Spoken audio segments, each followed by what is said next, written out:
What's going on, Eagles fans? It's your boy for day one, and today's episode or today's training camp was very hard for the offense. Very hard for the offense, man. The offense had maybe the worst performance it's ever had in the new system in training camp.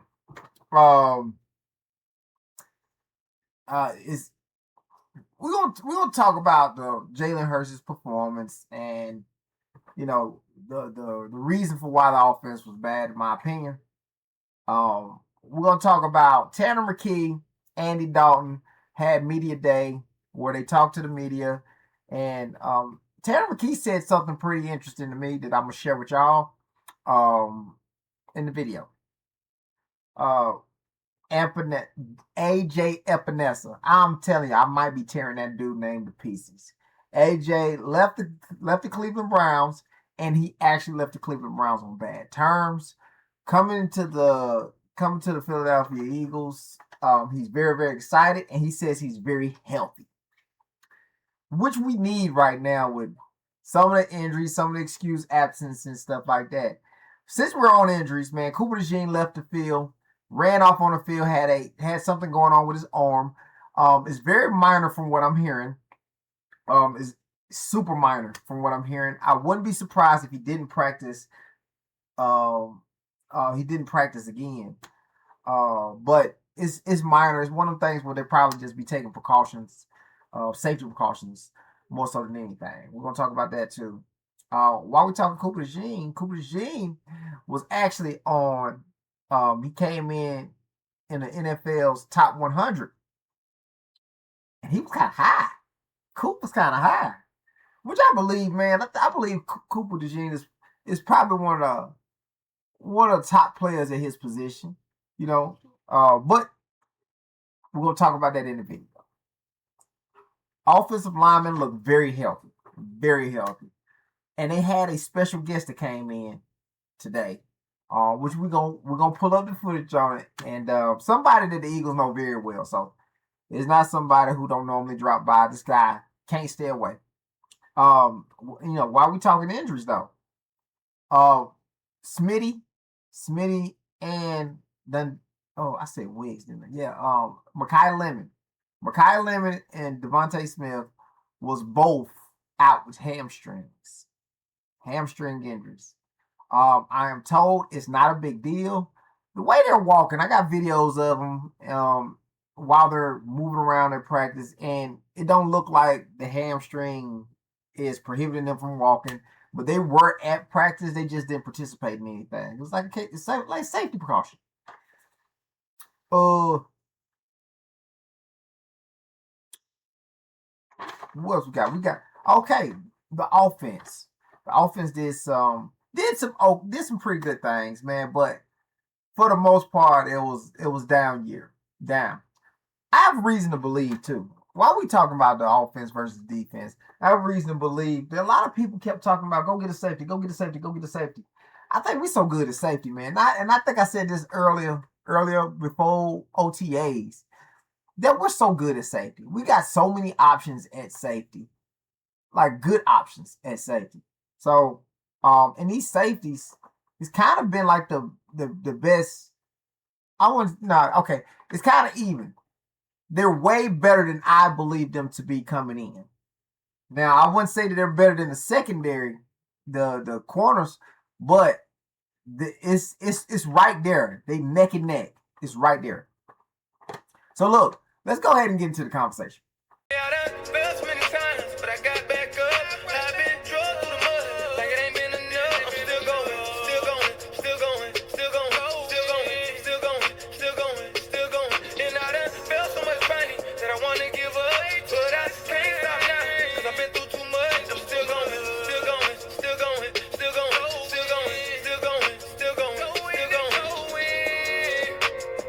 We'll do the defense first. The defense with AJ Epinesa left the Browns, and I'm guessing it was on bad terms because when he talked about it, he was like he just happy to be a Philadelphia Eagle and he happy not to be a Brown no more. He said it was a weird situation, which I'll play it right now. Cleveland, it was a weird situation, but I don't necessarily want to go back and talk on that in just a weird sense, but I'll just leave that in the past and just be happy that I'm not a Brown and that I'm an Eagle. And you're healthy? Yes, sir. Oh, very healthy, feeling good, and happy to be here. What are you Yeah, he said it was a weird situation. He's just happy to be an Eagle. And I was like, I mean, Vic talks so highly about the kid, that I don't, it's a lot of things. Oh, it's a lot of things. It's a lot of things that I didn't really know about him. I knew about him being in Buffalo. Didn't know he was with the Chicago Browns. I mean, I didn't think he was with the Cleveland Browns until recently. But AK is he came from Atlanta. He's only had 3 years in the league, and he has a really cool story about Yusar Bernard. Better than starting in the National Football League, so I'm amazed by the progress he's making. And fun fact, my second year in the league, I went to Kenya for the NFL Africa camp and actually coached him. No way. Yeah. Oh my God. Yeah. What? Yeah. How long ago was that? Did he tell you It that? was about 3 years ago. Well, we already knew each other. Like, I coached him, and I was actually looking the other day some of the videos from back 3 years ago. So it's fun to see him. It was not that big back then. But it's fun to see him. He's developing pretty well. He's getting accustomed to the system and everything. And obviously, he's a freak of nature. So the more he can get better and understand the scheme and everything, the better he's going to be. So I guess like my biggest question. Yusar Bernard just blew up. So, the craziest thing about him being able to coach this kid is that he's had people come down now. So he's not brand new. As brand new as they make it sound, he's not brand new to the game of football. He understands a little bit of football, but it's what you need to know at this level. He's trying to catch up. I still believe give him a year, maybe a little bit of the next year, and he should have it. He should have it after that. If they just stay on the trajectory they're on, he should have it after that. All right, Michael Carter II. Michael Carter II. He had a pick against Jalen Hurts. I feel like we started fast, similar to yesterday, where we started off with a turnover, and then but we just got to keep the energy up, all the way through. Little mental errors and things like that can just be fixed just simply by us being better, communicating and things like that. But I feel like we're just building. We got 1% better today. Can you take us through that interception? Shoot, man, I was just doing my job. And I just saw Jalen load up, and I just went and tracked the ball. That's really it. What steps have you taken to get more comfortable at? Yeah. The safety room is in really good hands, man. Andrew McCool, Cooper DeJean, Marcus Epps, Michael Carter II, Andre Sam, and I thought last year Andre Sam was pretty good. To come in and take reps if he needed to at starting safety.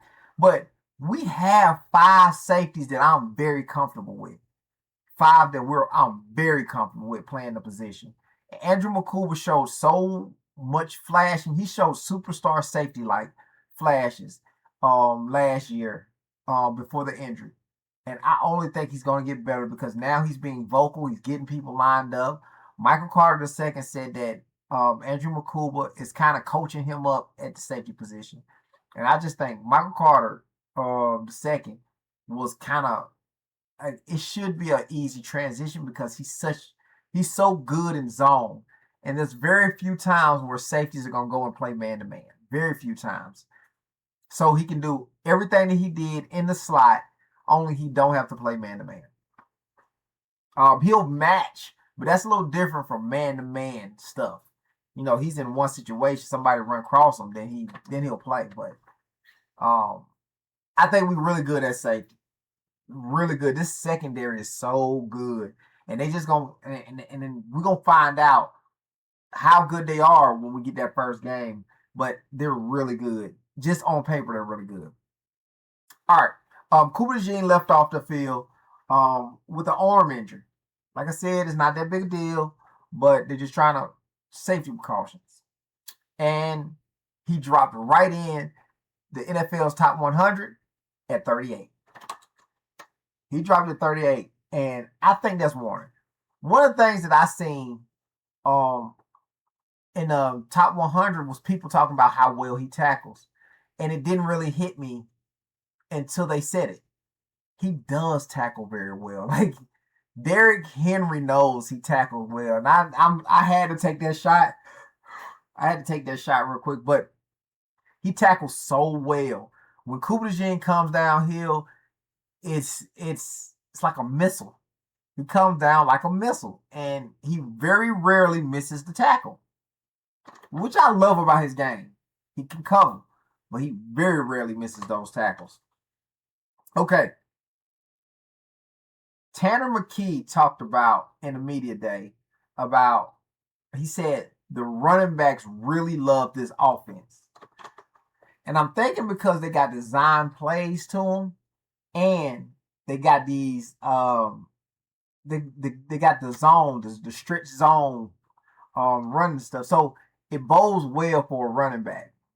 You know what I'm saying? So Saquon Barkley and Tank Bigsby are going to be used very heavy, and I think he should.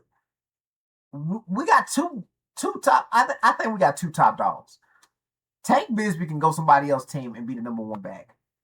Saquon Barkley is the number one back on any team we go to. We have two guys who are dominant at the position. Pretty dominant at the position. Tank Bigsby is very hard to tackle. Saquon Barkley in the open field is damn near impossible to tackle, unless you got help.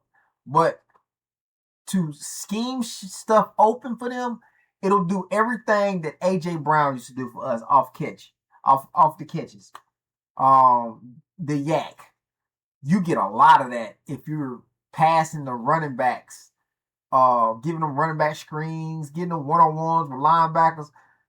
Like linebackers in open field don't tackle Saquon Barkley. Linebackers don't tackle, and I'm pretty sure that corners don't tackle him that well either. Like you can get some safeties that might be able to tackle Saquon Barkley, but that's even iffy. Corners and safeties probably ain't tackling Tank Bigsby. They probably ain't. It's just he runs with too much aggression. They don't want that on themselves.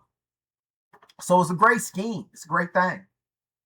The offensive line looks very healthy. Very healthy as they move around, as they take reps. But Jason Kelce dropped by, and you can see him just kind of interacting with everybody. And you see Cam move, you see Landon move.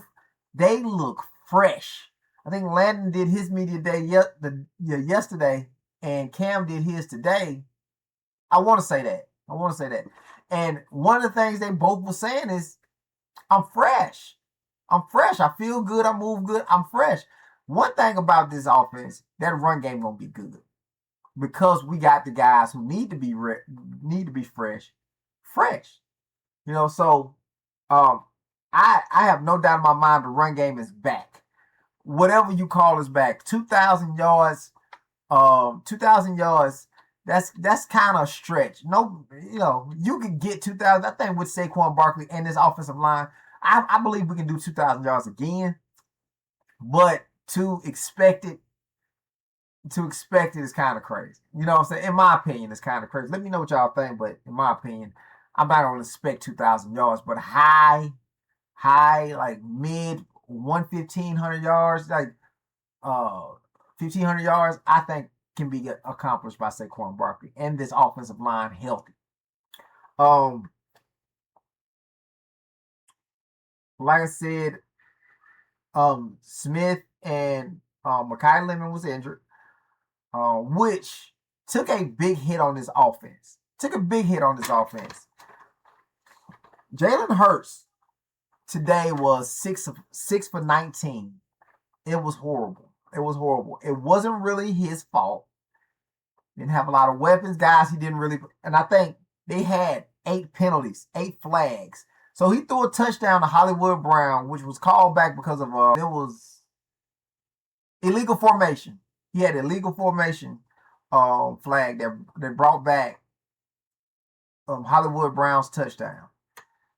So he would have had a touchdown, but he had an interception. You seen that Michael Carter was the one who got the interception. He told you how he got the interception. But Jalen Hurts, it was kind of hard, and I think he got to go through those kind of things too. They do got to clean up 8 penalties. 8 penalties is inexcusable. You can't really. That's y'all. You as a leader gonna have to wear those penalties. Elijah Moore had 3 big catches though against Cooper DeJean. He had one ball in which he caught after Coop got his hand on it. Got his hand on it, knocked it down. I mean, it was supposed to be knocked down, but he ended up catching it anyway. Elijah Moore could probably be what we think Micaiah Lemon should have been for the first round of us. And I'm starting to believe that because of how Elijah Moore and Jalen Hurts are gelling. It's the same thing with Dontavian Wicks. Dontavian Wicks and Jalen Hurts are tending to gel. And Jalen Hurts has he likes to pass to people he trusts. So Elijah Moore getting all these reps in with Jalen Hurts is gonna bode well for us in the regular season. I think Elijah Moore gets this slot job. Now I just don't think Micaiah Lemon will be ready in time. Not his injury, him mentally. How he picked the offense up, because he said in the media day that he's done nothing like this in college. So I think this is a lot to give to him. So I don't believe that he'll be ready. But Elijah Moore seems to gel very well with Jalen Hurts. And I think you just carry that straight on into the regular season. Really, I would like to see what they look in the preseason. I will be watching all the preseason games. Y'all come check them out with me. And you know what? Darius Cooper has been raising stock. I've said a lot of people's talking about him not making a team, like not on the bubble, anything, not making the team. Darius Cooper had a one-hand touchdown catch from Andy Dalton. Darius Cooper can ball. He can ball. He most definitely makes this team. He most definitely makes this team. There's a bunch of other people who might not make this team. Darius Cooper gonna make this team. That is all I got, man. Like, comment, subscribe, turn those post notifications on so y'all stop missing these videos. And we out. Let's go, Birds.